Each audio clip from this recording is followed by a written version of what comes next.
সদ্য পদত্যাগী সাবেক প্রধানমন্ত্রী শেখ হাসিনা এবং সাবেক পরিবহন ও সেতুমন্ত্রী ওবায়দুল কাদের সহ 7 জনের বিরুদ্ধে রাজধানীর মোহাম্মদপুর থানায় আবু সায়েদ নামে এক ব্যবসায়ীকে হত্যার অভিযোগে মামলা দায়ের হয়েছে। মামলার আবেদন জমা দেওয়ার কিছুক্ষণ পরেই মোবাইল ফোনে ফ্রান্স থেকে এই মামলার বাদীকে হত্যার হুমকি দেওয়ার অভিযোগ উঠেছে। মামলাটির বাদী মোহাম্মদপুরের বাসিন্দা আমির হামজা, তিনি আবু সায়েদ হত্যার সর্বোচ্চ শাস্তি মৃত্যুদণ্ড চান। এ বিষয়ে চিফ জুডিশিয়াল ম্যাজিস্ট্রেট আদালত তদন্ত করার নির্দেশ দিয়েছে পুলিশকে। ইসমাইল সর্দারের প্রতিবেদন। ঢাকার মেট্রোপলিটন ম্যাজিস্ট্রেট রাজেশ চৌধুরীর আদালতে সদ্য পদত্যাগ করা সাবেক প্রধানমন্ত্রী শেখ হাসিনার বিরুদ্ধে হত্যা মামলার দায়ের হয়েছে।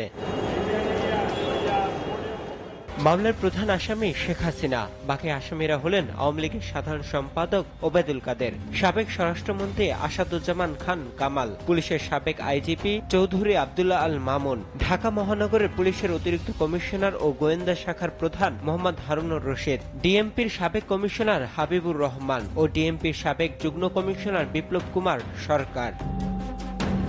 আসামি শেখ হাসিনা সহ বাকিদের সর্বোচ্চ শাস্তি মৃত্যুদণ্ড দাবি করেন মামলার বাদী আমির হামজা। এ ঘটনায় তাকে ফোন করে একাধিকবার হুমকিও দেয় আওয়ামী লীগ। বিবেকের তাড়নায় আমি মূলত মামলাটা করেছি। আমি প্রাথমিকভাবে সন্তুষ্ট, কারণ আদালতের একটা প্রক্রিয়া আছে, সেই প্রক্রিয়ার মাধ্যমে আগাতে হবে। আদালত থানাকে বলেছে এজাহার হিসেবে গণ্য করে তদন্ত করবে, থানা বিষয়গুলো দেখবে। বাকি প্রক্রিয়া যেটা আছে, আমি আপাতত সন্তুষ্ট। আমার প্রত্যয় হচ্ছে আমি একদম শেষ দিন পর্যন্ত এই মামলার রেজাল্ট দেখে ছাড়ব। ফ্রান্স এবং ইউকে থেকে 2টা নাম্বার থেকে কল এসছে, তারা জিজ্ঞাসা করতেছে এই কনসিকুয়েন্স ভোগ করতে পারবেন কিনা, আপনার ফ্যামিলি কোথায় থাকে আমরা দেখে নিব, নানাবিধ কথা। আমি এতে ভীত নই।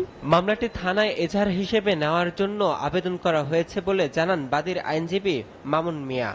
শেখ হাসিনা 1 নম্বর আসামি, তারপরে হচ্ছে ওবায়দুল কাদের এবং অন্যান্য যে আসামিরা আছে তারা বিভিন্ন গণমাধ্যমে বা ব্রিফিংয়ের মাধ্যমে তারা পুলিশ প্রশাসনকে বিভিন্নভাবে নির্দেশ দিয়েছেন এবং ইন্ধন দিয়েছেন। এই জন্য আমরা মামলাটা দায়ের করেছি তাদের বিরুদ্ধে। আর সেটা হচ্ছে পেনাল কোডের 302, 149 এবং 34 ধারায়। এদিকে খুনি হাসিনার ফাঁসি চাই স্লোগানে মঙ্গলবার উত্তাল ছিল ঢাকা বিশ্ববিদ্যালয়ের রাজু ভাস্কর্যের সামনের চত্বর। গণহত্যাকারী আওয়ামী লীগ সরকারের মন্ত্রী এমপিদের ফাঁসি কার্যকরের পদক্ষেপ নেওয়ার দাবি জানান বৈষম্য বিরোধী ছাত্র আন্দোলনের সমন্বয়ক আব্দুল্লাহ হান্নান মাসুদ। শেখ হাসিনাকে নিয়ে এসে দেশে বিচার করে ফাঁসিতে ঝুলাতে হবে, কারণ 2013-তে গণহত্যা করেছেন, 12-তে করেছেন, 2024-এ করেছেন। উনি বারবার এদেশের মানুষকে গণহত্যা করে উনি ক্ষমতায় টিকে থাকতে চেয়েছেন। তার কাছে ক্ষমতাই সব, এদেশের মানুষ তাদের কাছে কিছুই না। 72 থেকে 75-এর শাসন আমলে বাংলাদেশে আওয়ামী লীগের নেতৃত্বাধীন সরকার এদেশের মানুষের উপর গণহত্যা চালিয়েছিল। ছাত্র জনতার গণ অভ্যুত্থানের মুখে গত 5 আগস্ট পদত্যাগ করে দেশ ছেড়ে ভারতে পালিয়ে যান শেখ হাসিনা। শেখ হাসিনার দেশ ত্যাগের পর এই প্রথম তার বিরুদ্ধে কোনো মামলা দায়ের করা হলো। ইসমাইল সর্দার, এসটিভি, ঢাকা।